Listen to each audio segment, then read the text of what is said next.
Oi, gente, vamos de retoque hoje. Essa sobrancelha clareou bastante e eu gosto de trazer retoque aqui para vocês porque às vezes o profissional está começando, fica muito confuso de tudo que acontece, né, quando o processo de cicatrização chega no final, acabou todo o período de cicatrização, já deu 30 dias. E agora a cliente voltou com a sobrancelha assim, bem clarinha. Tenho que fazer algo diferente do que eu já estou fazendo? Se é umazinha ou outra que volta com a sobrancelha clara, você está fazendo tudo correto, mas houve a interferência da pele da cliente ser muito oleosa, porque é muito comum.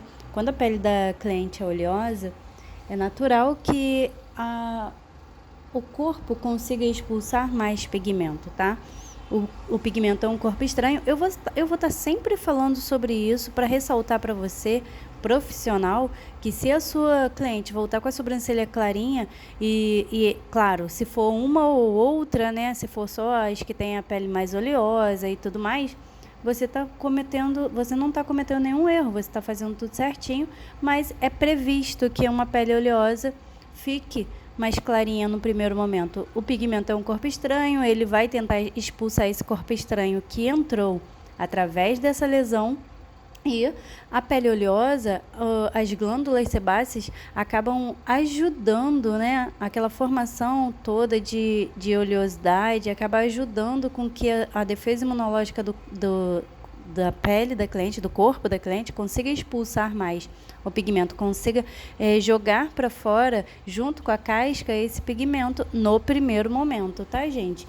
Que após o retoque, o que o corpo da cliente não conseguir jogar fora, ele vai ser obrigado a criar anticorpos. E as moléculas do pigmento são grandes, nem tudo o corpo da cliente vai conseguir eliminar.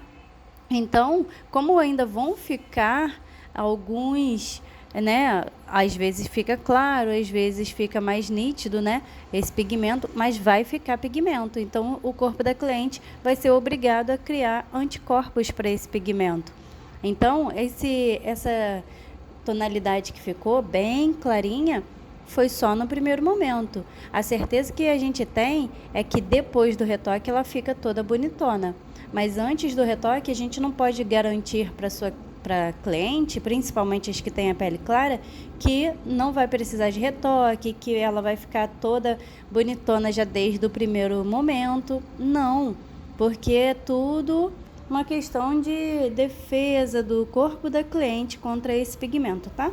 Então, se sua cliente voltar com a sobrancelha clarinha, não se preocupe. E no dia do retoque mesmo, no dia do procedimento mesmo, faça com que ela entenda que vai acontecer todo um processo de cicatrização, para que ela também não se preocupe ao ver a sobrancelha clarinha e não ache que houve um erro da sua parte, porque não houve, tá?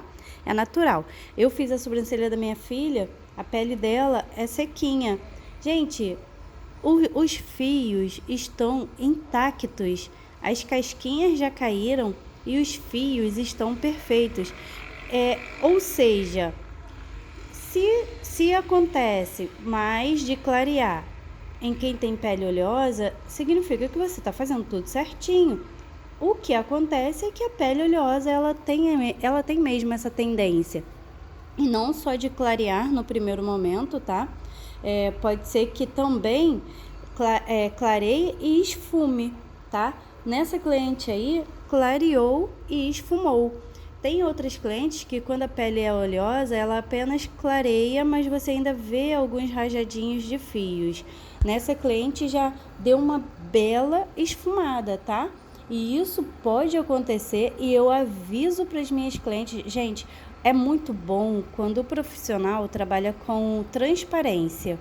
Se chega uma cliente até você e fala, olha, eu quero a fio, eu não quero uma sobrancelha esfumada em hipótese alguma. Então, se a pele da sua cliente for uma pele oleosa, você já deixa bem claro para ela que é melhor então ela não fazer. Porque a pele oleosa, ela tem a tendência de esfumar. É claro que em muitos casos eu faço a fia-fio em pele oleosa e ela fica com os fios nítidos, perfeitos. Mas em muitos dos casos também acontecem da pele fazer com que o fio dê aquela expandida, tá? Você ainda vê os rajadinhos, tá? Não fica completamente esfumado, não. Por exemplo, nessa cliente, após cicatrizar, como a gente já fez o primeiro procedimento e tal, agora não vai ter mais aquele mecanismo de defesa do corpo da cliente, não vai ter todo aquele processo, né, da cicatrização com o corpo dela tentando expulsar o pigmento. Então, ele já fica mais estabilizado, tá? Ele vai se estabilizar e é muito mais fácil você ver os fios após o retoque, tá? Mas antes, você vê que esfumou bastante e é natural que isso aconteça. Então, se a sua cliente não quer ter uma sobrancelha esfumada em hipótese alguma, e a pele dela for oleosa, diga a ela que é melhor que ela não faça, tá? Porque não cabe a nós garantir que a sobrancelha dela não vai esfumar, porque tá fora da nossa alçada. Nós, como profissionais, vamos fazer o nosso trabalho muito bem feito. Por exemplo, a pele dela é oleosa, mas vejam que não sangrou, até porque tem que ser feito na camada correta. Se você aprofundar o pigmento, se você aprofundar a lâmina, o pigmento vai expandir completamente dentro da pele dessa cliente. Além de expandir, vai chumbar, tá? Vai chumbar. E então você tem que ter o peso correto de mão. E o peso correto é quando você vê que está fazendo a fissura, você puxa a pele, né, da cliente com os dedos, você faz aquele movimento de pinça, abre aquela fissura e você vê que ela faz um vãozinho. Ou seja, você está fazendo o arranhãozinho, porém você não está fazendo corte, tá? É arranhãozinho.